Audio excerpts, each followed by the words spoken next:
Ake sibingelele kakhulu umhlaba wonke obingelelayo uyena uDr Mhlongo bathi ubabakazi into ziyenzeka umzukulu kaSiqoqoqoqo umfoka kaMamzongwane uyena lo owaziwa kakhulu ngokwelapha osebenzisa amakhambi esintu. Ngifuna ukutshela abantu kumhlaba wonke jikelele ukuthi kusukela manje njengoba sikhuluma iyona channel le kaDr Mhlongo abantu abafuna ukwazi kabanzi ngezinto ezijulile la engizotholakala khona. Ngifisa ukusho ke lokho ukuthi la kwaMhlongo akukho kunye sikwenzayo ngaphandle kokuphendula izihlahla zibe umsebenzi noma ziba amakhambi. Umuntu owazi umuthi nje thina sidila naloyo nto ke. Mhlambe nokuthandazela abantu siyakwenza kodwa la isigudi khona kakhulu ukuhlanganisa amakhambi. Ngabe unenkinga ezahlukahlukene siyakwazi ukulekelela ngoba sisebenzisa nje izihlahla ziphenduke zibe umuntu. So ke siqonde lokho ukuthi noma nomhlabeni wonke jikelele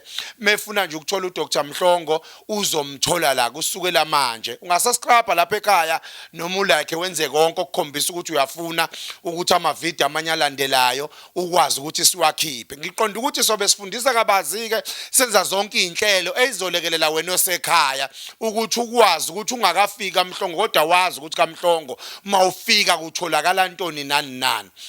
Ngicela ukukhuluma ngalesihloko ke mhlambe sidelelekile namhlanje mhlambe abanye abasibone singabalekile ekuthiwa ukugezwa. Ayikho into ebaleke ngokugeza ngoba noma ungaswenka ube right ufaka ama perfume ufaka ama roll on kodwa ungagezanga ayikho into elungayo kuwena. Ngikhuluma ngokugeza isihloko sokuthi ukugeza.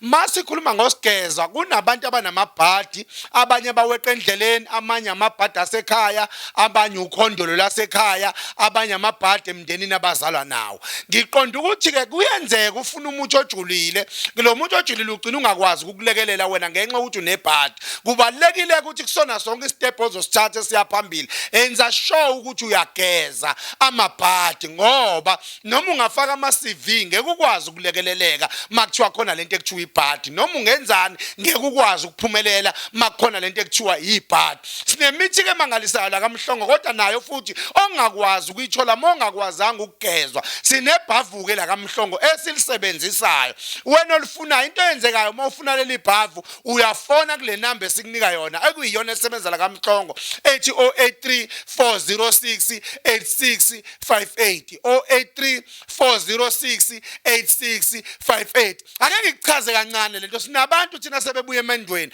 ngenxa yamabhadi, sinabantu abaxoshiwe emsebenzini ngenxa yamabhadi, sinabantu akade babefaka ama CV ama qualification aba right kuphela nje ibhadi kuphela elikhona kubona bagcine bengaqashwanga nalo egcine engabuyelanga emendweni wakhe nalo agcine engenzekalanga izinto. Sinabantu ade bethandana bazeka kodwa ngenxa ukuthi umuntu wathola ibhadi kugcine kuphela kwaleyo mento kugcine kuphela kwamsebenzi. Ngiqonda ukuthi ke ibhadi into ebalekile ukuthi liyagezwa kumuntu hayi ukuthi liyalahlwa. Ibhadi liyagezwa kumuntu ngeke futhi uligeza ibhadi ungakwazanga ukuyolwandla ngeke uligeza ibhadi ingekho inyongo yenkuku. Ngiqonda ukuthi ke siyalekelela kakhulu kaMhlongo kulezo igabe njengalezo egameni lenkosi. Lokho esifuna ukusho nje wena lesitholakala khona thina sitholakala eMgababa area 7 bathi ngakamthathelwa esitolo kodwa enza sure ukuthi phela uyafona kule number yethu ubhuke ngoba ayikho into ebhlungu njengokusuka ekhaya uye enyangeni soyafika inyanga kuthiwa ayikho soyaphoqa ukubuyela emuva. Ithi wena 083